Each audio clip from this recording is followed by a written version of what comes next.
striving for equity and inclusion is no longer optional, it's essential. Here in the Bahamas, Disability Empowerment Month is more than a calendar event, it's a movement.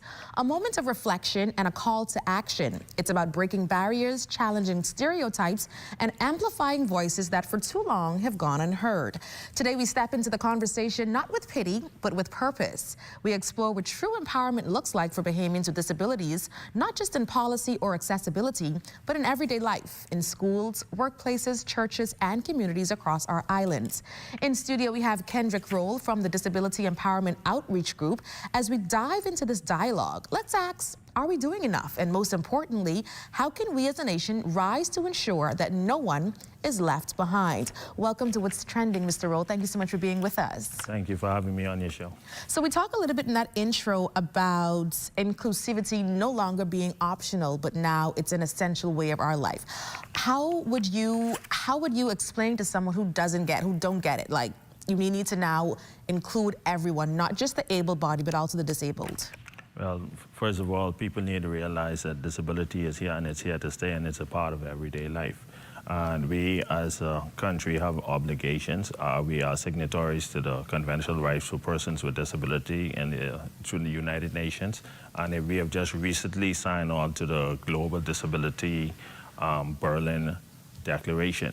And so therefore, providing an inclusive environment for persons with disability is not just something we would want to do, is something we are obligated to do here in our country, and therefore all the necessary steps must be taken and persons must get involved to see that we meet our obligations. So what's the importance of your organization recognizing disability empowerment this month? What do you hope to achieve? Well, June is Disability Empowerment Month, and this being our second one, as we expand on our campaign towards an inclusive Bahamas, we want to ensure that the public not only sees the achievements of persons with disabilities, but we also want to share what we are doing as a country to provide inclusive environments, and also we want to form partnerships so that we are able to create avenues to better the quality of life for persons with disabilities here in the Bahamas. So what do you think are some of the misconceptions about people with disabilities here in Bahamian society? I know I'd say one is that people feel like you can always see a disability.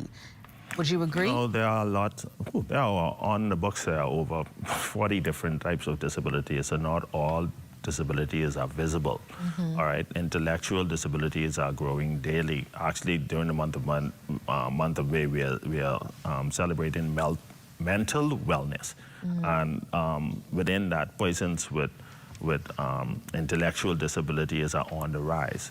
And like I say, we have to create avenues for them. But outside of that, some would look at disabilities and feel like because you have a disability, you don't have nothing to offer, you don't contribute to society, and that is so far from the truth, as we have persons with disability stepping up to the forefront every day and showing others that they too have a purpose and they too can accomplish things just like persons without disabilities. So what do you think are some things that the country can do right now to change that and to be more inclusive? Well, first of all, they need to be educated. They need to change their attitudes towards disability and disability matters, and they need to get involved, whether through volunteerism or donations for projects and stuff like that. And they need to make sure that their environments are accessible so they can get a first-hand experience on, once the environment is inclusive, just the capabilities of persons with disabilities. And would that include public transportation?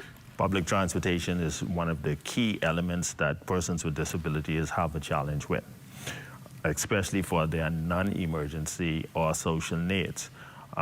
In today's society, persons who offer the transportation services do it at such a high cost that it still leaves persons with disabilities isolated, because most of them are either unemployed or underemployed.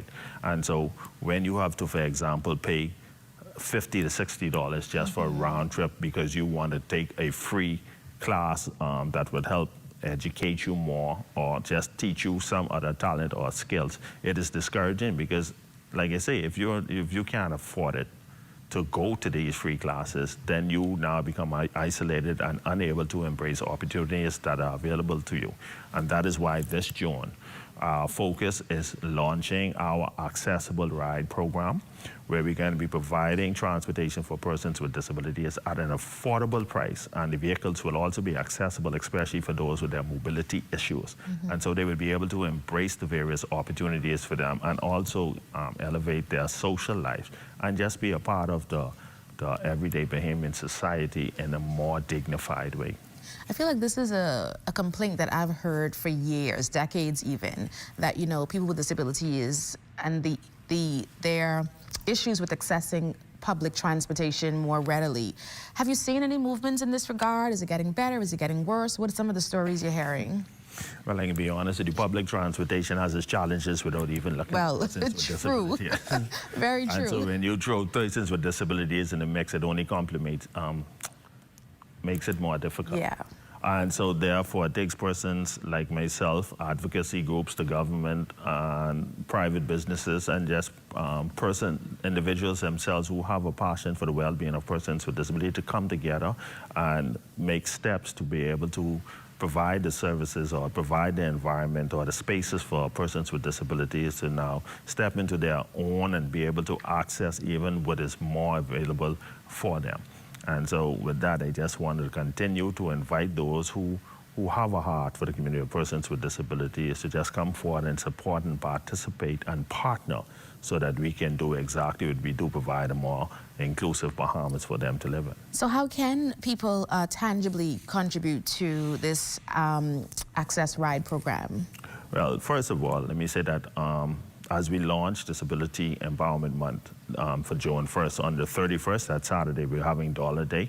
We have a number of businesses that are going to be partnering with us, including Bamboo Shack, Quality Home Centers, and a few more who I'm not ready to name as yet. But we're going to have groups in high traffic areas on the street collecting dollar that can go towards us purchasing our first set of fleets of vehicles. Secondly, on the 28th of June, we're having a massive fundraiser called Gospel Mania. We have a number of our Bahamian gospel artists, including international gospel recording artist Sharon Gardner, and all of the local favorites, along with talented persons with disabilities, and then, of course, all the top choirs will be coming together at the William Thompson Auditorium on Saturday, June the 28th, which will be the highlight of Disability Empowerment Month, and we're going to sing, celebrate, and empower, and just have a glorified time as we raise funds to get our Access Ride program on the way. Okay, so if persons are interested, how can they get in contact for more information? Okay, they can call 556-1773 or 816-2642 or 437-9670. You could reach out, text, WhatsApp, call any one of those numbers, and once you get a response or someone answers, you could go ahead and say what is your desire, whether you want tickets for the concert, you want to make a contribution to our Access Ride program or any of our other disability empowerment programs. And we'll give you the necessary information, banking information for transfers, who you can write checks to, and also you can also come and volunteer and participate and be a part of the movement and see exactly the work that is being done for the betterment of persons with disabilities here. Awesome. All right. Well, Disability Empowerment Month reminds us that true progress is measured by how we uplift every voice. Thank you so much, Mr. Rolle, and thank you for joining us. Big savings are just a hammer swing away. Stay tuned for our Deal Zone segment that's coming up after the break.